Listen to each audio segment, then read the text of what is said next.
setting up the initial project details. We've selected our data set. We'll just call this something like example retail building, I think it was. We have overall land area that we might have taken from our project details here. And in this case, we've got about 8,600 meters squared. The lowest floor area there, probably the close to the land area, so I'll put 5,000 in there. I'll just put in our address here.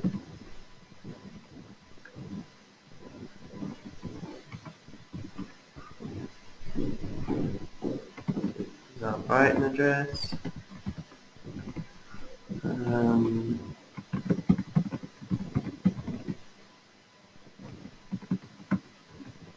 There we go. And these are details that can pop up in our reporting. Not too much to worry about at the moment, but when you see some of the example reports, it's useful to have some of these details automated and reported against. Example training.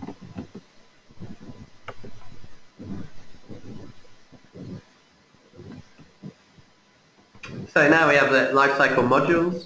As defined by EN 15978, different life cycle stages of an LCA. We can turn these on or off as we wish. I will keep them all on for now. We can turn them on and off later.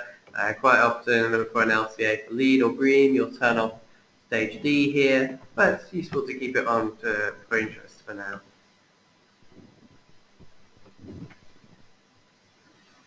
And now we have our environmental indicators that we want to report against. Again, I'll leave them all selected. We can turn them on and off later on when maybe there's different indicators that we want to report against. Maybe we're only interested in CO2 and water. We'll just turn those on. But for the time being, let's just leave them all switched on. And now we have electricity grids. In this case, because we've selected the impact data set, we are only looking at UK grids. We do have access to all the other grids globally that we would use when we're running from an LCA from Europe or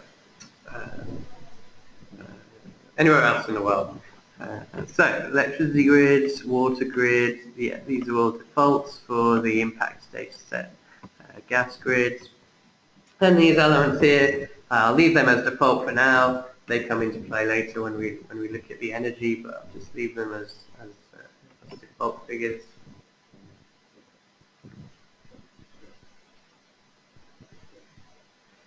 So now we have our project kind of set up. We want to build a new structure, and within a structure, we're in a single project. You might have a few houses and a residential block, or a retail unit and a house unit, something that's all within that same structure, a few different structures that we can apply within this project. In this case, we're just looking at a single building retail structure, so I'll just call it something like this, sensible. Scope, it's the whole building. Address, 35 New England Street. Structure.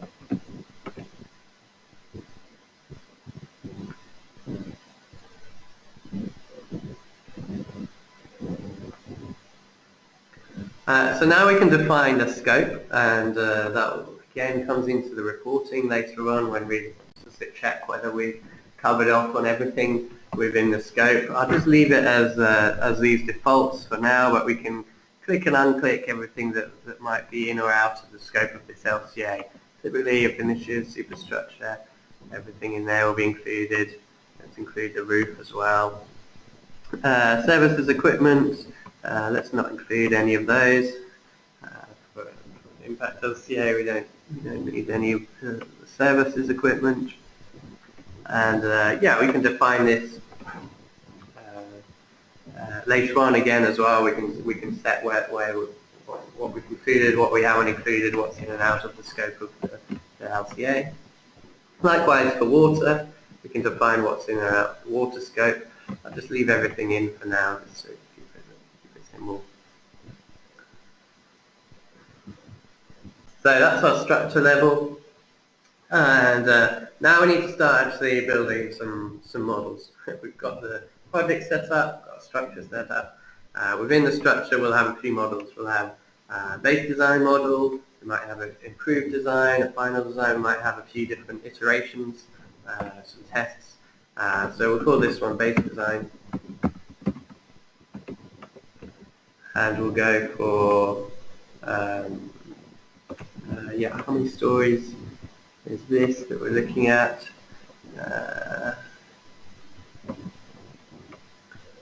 Not sure if that information is actually here, but looks like it could be 2 stories. Energy monitoring adjustment factor, so this comes into play again for some of the energy calculations that the software can do. I'll leave that as 100 for now, but you can put it at 90 if there's some energy monitoring in there, or 95 depending on the monitor for a residential house, but I'll leave it for 100 for now. Perfect. So again, this comes into our reporting later on, and we can run very early stage what we call target setting models, where we take really rough and ready single templates for all building types and chuck them in and run some scenarios and recommendations. In this case, we've got a bit more detail, so we're going to do a full LCA. These are elements that make up the design life expectancy of the building, which is based on the quality of the design, the ownership, the more owners, the longer it's likely to last, commissioning time, service life limit, 200 years is pretty typical, redevelopment potential, much higher redevelopment pressure in inner city areas, meaning the life expectancy of a building is going to be lower. If you put a single house in the middle of a city, chances are someone's going to come and knock it down pretty soon and build something a bit more dense in its place, adding more value to the land. Primary function, I think we said it was retail, so we'll go retail. Primary function name, we'll just call it retail as well. Hit something. And that's some initial setup of our design. And you see here in the details tab, we've got predicted life expectancy based on these parameters. There's a little algorithm that calculates the life expectancy of this actual building. Now, for green and for LEED, they actually stipulate that we need to have a 60-year life expectancy, so I just update that manually. But if it's a standard LCA, not for your own interest, then yeah, it's better to put a more accurate figure in for what the life expectancy is based on the type of project and where it is. Typically large commercial buildings, you'd hope that they're going to be around for longer than 60 years. They don't have much redevelopment pressure, hard to knock them down. Some of them have very high architectural quality that could be around for 100, 200 even years to come. So within the details tab, we have some characteristics of this model, the number of occupants, the tenancies, in the case of an office, operating hours. I'll leave them as defaults for now, but we can update them based on our project details. Certainly want to update the floor areas here, so it's about 8,600 gross area. I'll just estimate that for now. It's probably going to be something like 6,000. And we can decide how we want to report the results in absolute terms, per occupant per year, per meter squared per year.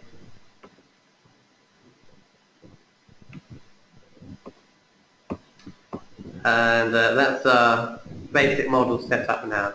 Some core details that are useful, and